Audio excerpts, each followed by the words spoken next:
Doctor Babasaheb Ambedkar जेवढ्या यांच्याबद्दल विचार केला तेवढा कमीच आहे। अथांग नॉलेज आणि अथांग त्यांचे विचार, प्रत्येक प्रश्नाचं उत्तर बाबासाहेब आंबेडकरांच्या विचारांमध्ये आहे। प्रत्येक प्रश्नाचं उत्तर बाबासाहेब आंबेडकरांनी भारतातील पाण्याच्या समस्येवरती उपाययोजना सांगितलेली आहे आणि तेच नदीजोड प्रकल्पाच्या माध्यमातून आपल्याला या ठिकाणी दिसते।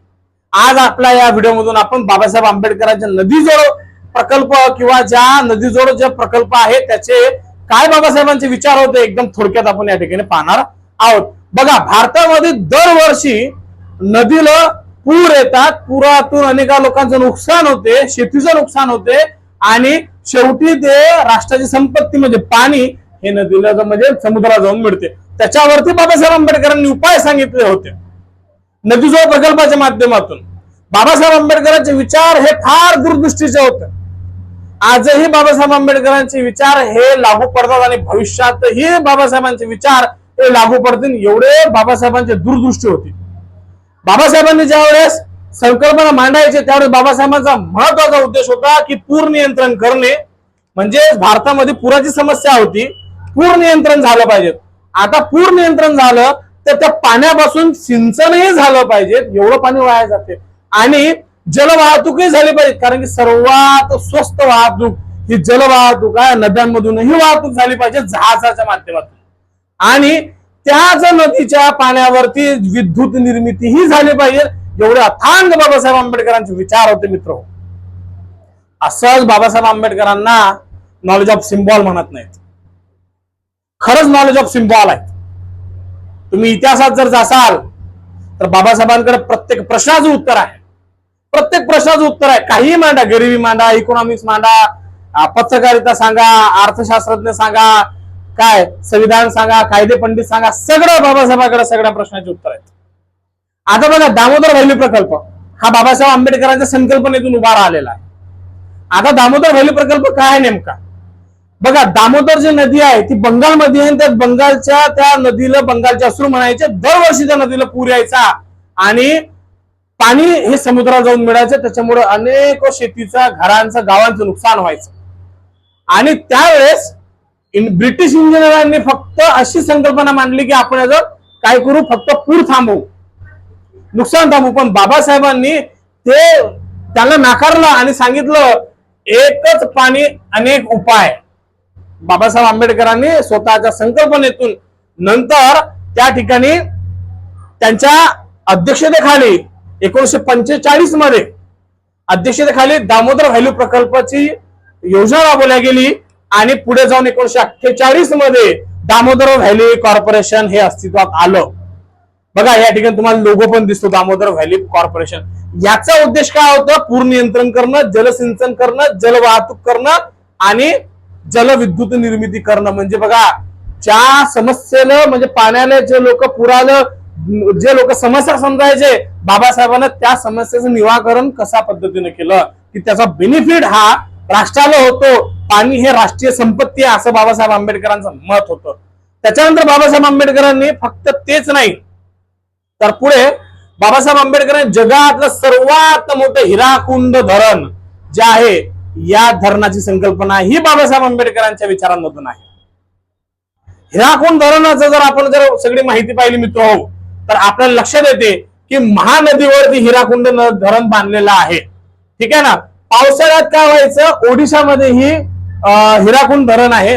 ओडिशामध्ये काय व्हायचं की पावसाळ्यामध्ये नदीला प्रचंड पूर यायचा, म्हणजे जी महानदी होती ओडिशामध्ये त्या महानदीला प्रचंड पूर यायचा आणि पुरामुळे शेतीचं, घरांचं नुकसानही व्हायचं आणि सोबतच उन्हाळ्यामध्ये दुष्काळी पडायचा। म्हणजे पाऊस एवढा प्रचंड पडायचा आणि नंतर दुष्काळी पडायचा, म्हणजे पावसा समस्या बी, म्हणजे पावसाळ्यात पावसा समस्या आणि उन्हाळ्यामध्ये पाऊसची गरज। त्याही प्रश्नाचं उत्तर बाबासाहेब आंबेडकरांनी दिलं। आता ज्या नदी आहे कोणती महानदी, या महानदी, इंग्रजांचं काय म्हणणं होतं की महानदीवर काय करायचं की पूर येतो ना तर मग भिंती बांधायच्या, मातीच्या मोठ्या मोठ्या भिंती बांधायच्या, म्हणजे पूर इकडे तिकडे जाणार नाही, सरळ समुद्रात पाणी जाईल। पण बाबासाहेब आंबेडकरांची दूरदृष्टी फार वेगळी। बाबासाहेब आंबेडकरांनी त्याला नाकारलं आणि बाबासाहेबांनी सांगितलं की आपण जर का याचा योग्य त्या पद्धतीने जर वापर जर केला, आपण जर याचा या नदीवरती असलेलं जे पाणी आहे महानदी ओरिसा मधलं, याचा जर का योग्य वापर केला तर नक्कीच आपल्याला पूर नियंत्रण करता येईल. कालव्यांद्वारे शेतीला पाणीही मिळेल. बघा, समस्याचं निराकरण बाबासाहेबांचं. धरणातून वीज निर्मिती होईल आणि ओडिशातील जो गरिबी आहे त्या गरिबीचा नाशही होईल. हे आहेत बाबासाहेब. ठीक आहे ना, असं थोडी नाव आहे बाबासाहेबांचं. बघा, पूर यायचा, दुष्काळी पडायचा, ब्रिटिशांनी प्लॅन फेटाळला. ब्रिटिशांचा बाबासाहेबांनी प्लॅन फेटाळला. ब्रिटिशांचं म्हणणं काय होतं, ब्रिटिश सरकारने मद्रास इंजिनियर्सची समिती नेमली आणि त्यांना सल्ला दिला की नदीचे पाणी शहरात येऊ नये म्हणून दोन्ही बाजूनी फक्त उंच मातीच्या भिंती बांधा, फक्त भिंती बांधा, हे इंग्रजांनी सांगितलं. पण बाबासाहेब आंबेडकर काय म्हणत, भिंती बांधून चालणार नाही. काय आपण काय करू, भिंती बांधल्याने पूर थांबेल, पण उन्हाळ्यात पडणारा दुष्काळ कसा मिटणार आहे? उन्हाळ्यात पडणारा दुष्काळ कसा मिटणार आहे? बाबासाहेब आंबेडकरांनी सांगितलं की नदीचं पाणी समुद्रात जाऊन मिळते आणि पाणी हे राष्ट्राची संपत्ती आहे आणि संपत्तीचं नुकसान होते. म्हणून बाबासाहेब आंबेडकरांच्या संकल्पनेतून काय झालं, 8 नोव्हेंबर 1945 रोजी उच्चस्तरीय बैठक बाबासाहेबांनी हा भिंत बांधण्याचा जो प्लॅन आहे तो ब्रिटिशांचा फेटाळला. आणि बाबासाहेबांनी काय केलं, बाबासाहेबांनी इथे काय सांगितलं, प्रस्ताव मांडला की धरण बांधा, पाणी साठवा, पूर रोखा, शेती व वीज निर्मिती करा आणि गरिबी दूर करा. अशा पद्धतीने हिराकुंड धरण जे आहे जगातील सर्वात लांब मातीचं धरण, याच्यावरती परीक्षेमध्ये कित्येकदा प्रश्न आलेला आहे. जगातील सर्वात लांब मातीचं धरण, 60 किलोमीटर त्याची लांबी आहे, असं मातीचं धरण बाबासाहेब आंबेडकरांच्या स्वप्नातून साकारलं गेलं. आणि महानदी वरती ओडिसामध्ये त्या महानदीवरती धरण बांधून तिथली गरिबी दूर केली गेली. बाबासाहेब आंबेडकरांच्या या दामोदर व्हॅली प्रकल्प आणि हिराकुंड धरण प्रकल्प याद्वारे वीज निर्मिती झाली, तिथं पूर नियंत्रण आलं, शेतीसाठी मुबलक पाणी मिळालं, जमिनीतील पाणी मुरलं, त्याच्यामुळं तो भाग समृद्ध झाला. अशाच पद्धतीचे बाबासाहेबांचे आणखी पण विचार होते. आता असं प्रत्येक नदीबद्दल बाबासाहेबांनी आपापले विचार मांडून ठेवले की कशा पद्धतीने याचं निराकरण करता येईल. आजही तुम्ही पहा, आजही भारतामध्ये दरवर्षी किती सारे नदीला पूर येतात आणि किती सारं नुकसान होते आणि दरवर्षी उन्हाळ्यामध्ये दुष्काळ पडतो. आजही बाबासाहेब आंबेडकरांची विचारांची गरज आपल्या भारताला आहे. आजच्या राजकीय नेत्यांनी बाबासाहेब आंबेडकरांचे विचार घेतले पाहिजेत आणि ते विचार रुजवले पाहिजेत, तर खऱ्या अर्थानं जे आहे पुराची समस्या ही कंट्रोल होईल. आणि उन्हाळ्यामध्ये ज्या समस्या होतात, दुष्काळ पडतो, म्हणजे तुम्ही बघा दरवर्षी महाराष्ट्र शासनाला ओला दुष्काळी जाहीर करावा लागतो आणि कोरडा दुष्काळी जाहीर करावा लागतो. लक्ष देत आहे ना, म्हणजे भारतामध्ये हे कंडिशन कुठं ना कुठं आहे. अरे ही राष्ट्रीय संपत्ती आहे, राष्ट्रीय संपत्तीचा तुम्ही योग्य जर वापर केला तर नक्कीच भारतातील गरिबी दूर करण्याकरता त्याची मदत होईल. हे बाबासाहेबांचे विचार आहेत. आणि बाबासाहेबांनी हे विचार आज नाही सांगितले, बाबासाहेबांनी विचार हे तेव्हा सांगून दिले आहेत स्वातंत्र्याच्या वेळेस. आणि आजही आपल्या देशामध्ये पाहिजे तेवढ्या लेवलला हे इम्प्लिमेंट झालेलं नाहीये. बाबासाहेब आंबेडकरांनी फक्त हे विचार मांडलेच नाही, ते प्रत्यक्षातही भारतीय संविधानामधून आणले.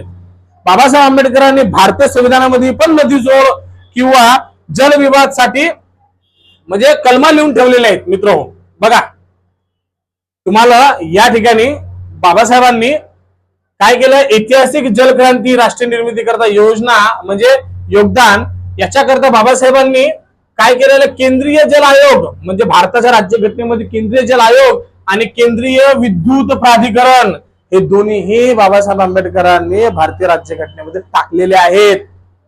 म्हणजे एवढी दूरदृष्टी होती. म्हणून म्हणतात संविधान बाबासाहेबांनी लिहिलं ना, तर खरंच ते संविधानाची किंमत काय ना, तुम्ही संविधान वाचा, मग तुम्हाला कळेल की संविधानाची किंमत काय आहे. आज संविधान आहे म्हणून तुम्ही एवढं बोलू शकता, शिकू शकता, लिहू शकता. आज संविधानाची पॉवर काय आहे ना, हे तुम्ही शिका, संविधान वाचा, मग समजेल. बाबासाहेब आंबेडकर म्हणजे शिक्षण वाघिणीचं दूध आहे, जो पेल तो गुरगुरण्याशिवाय राहणार नाही. पण आजच्या शासनानं या शिक्षणामध्ये म्हणजे ते दूध आहे की नाही वाघिणीचं, त्याच्यातच भेसळ केली.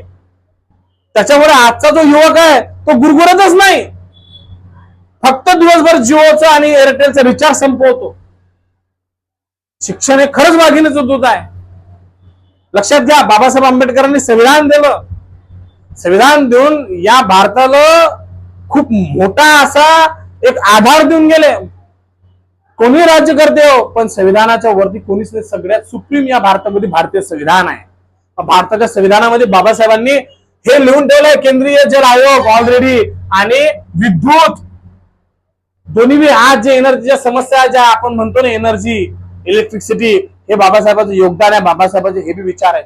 बाबासाहेब तर म्हणतात की मी एवढा अर्थतज्ञ आहे, मी पार्लमेंटमध्ये असताना मला कधीच अर्थशास्त्राबद्दलच यांनी विचारलं नाही तेव्हाच्या काँग्रेस गव्हर्नमेंटना.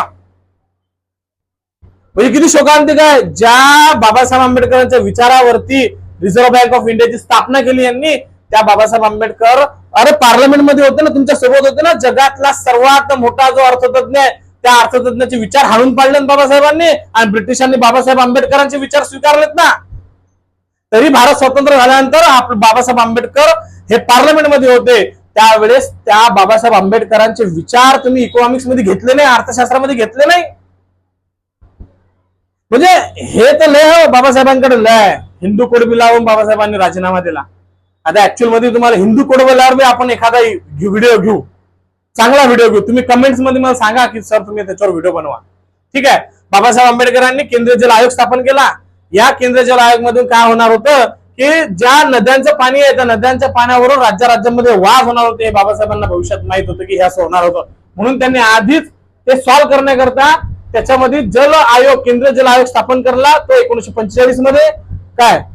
आणि आज आपल्याला माहिती आहे की जलसिंचन नियोजन, जल व्यवस्थापन आणि वाहतूक म्हणजे नदीतील वाहतूक, ठीक आहे ना, तर त्याच्यासाठी त्याचा फायदा झाला. आणि 1948 मध्ये बाबासाहेबांनी सेंट्रल इलेक्ट्रिसिटी अथॉरिटी हे सुद्धा बाबासाहेब आंबेडकरांनी 1948 मध्ये स्थापन करायला सांगितलं. हे याची स्थापना 1948 मध्ये झाली. याचं काम आहे वीज निर्मिती आणि नियोजन, राष्ट्रीय वीज जाळे स्थापन करणे, भारतभर वीज प्रसारित करणे, गावागावा आणि उद्योगांपर्यंत वीज पोहोचवणे, आणि याच आधारावर नॅशनल पॉवर ग्रीड ची संकल्पना सर्वात आधी बाबासाहेबांनीच मानली. नॅशनल ग्रीड पॉवर, एवढी दूरदृष्टी बाबासाहेबांची होती. लक्षात घ्या, आज जे आपण पाहतो आहे, जे ऐकतो आहे, याच्या मागे बाबासाहेब आंबेडकरांचे खूप विचार आहेत.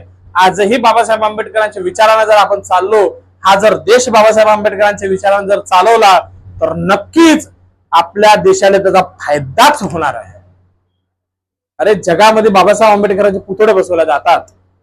लोकांना बाबासाहेब आंबेडकर सांगितल्या जातात. जगातल्या सर्वात मोठी युनिव्हर्सिटी आहे, त्या युनिव्हर्सिटीच्या मेन गेट वरती डॉक्टर बाबासाहेब आंबेडकरांचा पुतळा बसवलेला आहे. त्याच्या खाली लिहिला नॉलेज ऑफ सिम्बॉल. जगातली सर्वात मोठी युनिव्हर्सिटी. म्हणजे तुम्ही विचार करा, त्या युनिव्हर्सिटीच्या दारात गेल्यानंतर पहिल्यांदा बाबासाहेबांचा पुतळा दिसतो की हा व्यक्ती कोण आहे, बाबासाहेब कोण आहे. तिथले लोक पाहतात हे कोण आहेत, हे बी आर आंबेडकर, हे बाबासाहेब आंबेडकर भारतातले. आणि का बरं त्यांचा पुतळा बसवला, बावले आहेत ते लोक. लक्ष देत आहे का, त्यांच्यामध्ये काही आहे ना, म्हणून बसवलं ना. म्हणून सांगतो की जगातल्या लोकांनी बाबासाहेब आंबेडकरांचे विचार स्वीकारले.